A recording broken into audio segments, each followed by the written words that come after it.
আসসালামু আলাইকুম। এইচএসসি পরীক্ষা ২০১৯ সালের ঢাকা বোর্ডের রাইট ফর্ম অফ ভার্ব অংশের প্রশ্ন সমাধান করব আমরা। Cricket is a popular game. Both the young and the old. Young and the old এটা যেহেতু প্লুরাল তাহলে এখানে প্রেজেন্ট ইনডেফিনিট টেন্সে যা আছে তাই। Gate pleasure from this game. বয়স্ক এবং নবীন সকলে এই খেলা থেকে আনন্দ পায়। ইনফ্যাক্ট ক্রিকেটকে কি করা হয়? বলা হয় তাহলে এটা passive is called the gentleman's game. It it কি করে এটা? এটা হচ্ছে এন্টারটেইনস। তাহলে ইট হচ্ছে third person singular number entertains. It entertains us with politeness and discipline. এটি আমাদেরকে ভদ্রতা এবং নিয়মানুবর্তিতার মাধ্যমে বিনোদিত করে। Essence of brotherhood and fraternity. Of এর পরের যে অংশটুকু রয়েছে এটুকু আমরা সাবজেক্ট হিসেবে ধরবো না। আমরা ধরবো অফ এর আগেরটুকু। সেন্স হচ্ছে আনকাউন্টেবল বা যেটাকে আমরা অ্যাবস্ট্রাক্ট নাউন বলতে পারি।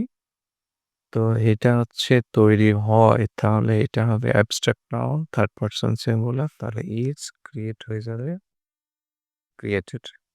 তাহলে এক ধরনের ভ্রাতৃত্বের বন্ধন তৈরি হয় among the playing nations through it এটির মাধ্যমে। At present cricket is the most popular game in Bangladesh আর বর্তমানে ক্রিকেট হচ্ছে সবচাইতে জনপ্রিয় খেলা বাংলাদেশে। দ্য ইংরেজরা কি করতো? এই খেলা এখানে খেলতো। প্লেড ইট হিয়ার তারা এখানে খেলতো। ইন দিস সাবকন্টিনেন্ট এই উপমহাদেশে। অ্যান্ড সিন্স দেন তারপর থেকে এটা কি হয়েছে? became past tense তারপর থেকে it became an integral part of our entertainment আমাদের বিনোদনের অবিচ্ছেদ্য অংশ হয়ে গিয়েছে। our team আমাদের টিম থার্ড পারসন সিঙ্গুলার তার প্রেজেন্ট ইনডেফিনিট টেন্স হবে consists মানে গঠিত।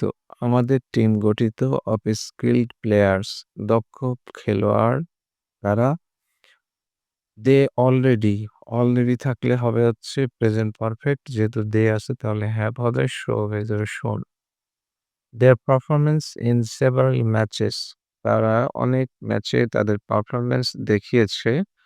But it is a matter of sorrow কিন্তু দুঃখের ব্যাপার যে সামটাইমস আওয়ার প্লেয়ার্স আমাদের প্লেয়ার্স কি করে? তারা প্লে সো পোরলি তারা খুব খারাপ খেলে। দ্যাট অর কান্ট্রিমেন প্লুরাল কান্ট্রিমেন তাহলে যা আছে তাই বিকাম আমাদের দেশের মানুষ হয়ে যায় অ্যাস্টনিশড